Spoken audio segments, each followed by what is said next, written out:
दुनिया तेजी से बदल रही है। एक तरफ चीन अपने पांचवी पीढ़ी के फाइटर जेट्स को लगातार बढ़ा रहा है, तो दूसरी तरफ पाकिस्तान भी आधुनिक एयर पावर हासिल करने की कोशिश में लगा हुआ है। इसी बीच रूस से एक तेज ऐसी खबर सामने आई है जिसने पूरी दुनिया का ध्यान अपनी तरफ खींच लिया है।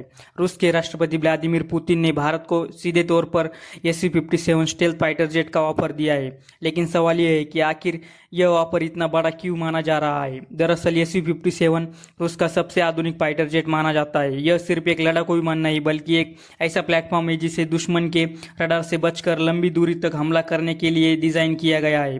रूस का दावा है कि यह विमान स्टेल्थ टेक्नोलॉजी, सुपर मैन्यूवरेबिलिटी और एडवांस सेंसर सिस्टम से लैस है, लेकिन कहानी यह खत्म नहीं होती।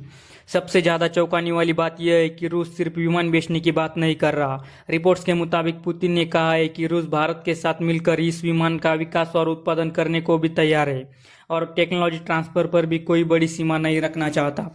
अब सवाल ये उठता है कि रूस भारत को इतना बड़ा ऑफर क्यों दे रहा है। इसके पीछे कई कारण हो सकते हैं। पहला, भारत और रूस दशकों से रक्षा साझेदार बने रहे हैं। भारत की वायुसेना में Su-30 MKI से लेकर S-400 तक कई महत्वपूर्ण रूसी सिस्टम पहले से मौजूद है।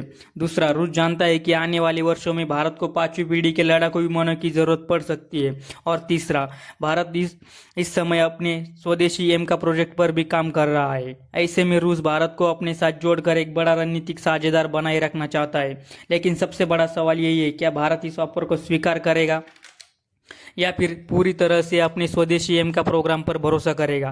फिलहाल कोई अंतिम फैसला नहीं आया है, लेकिन इतना तय है कि पुतिन का यह प्रस्ताव एशिया की रक्षा राजनीति में एक नई बहस शुरू कर चुका है। तो आप क्या सोचते हैं, क्या भारत को Su-57 का यह ऑफर स्वीकार करना चाहिए या फिर पूरी ताकत स्वदेशी एम का पर लगानी चाहिए? अपनी राय कमेंट करके जरूर बताएं और ऐसे डिफेंस अपडेट्स के लिए चैनल को लाइक और सब्सक्राइब जरूर करें। जय हिंद।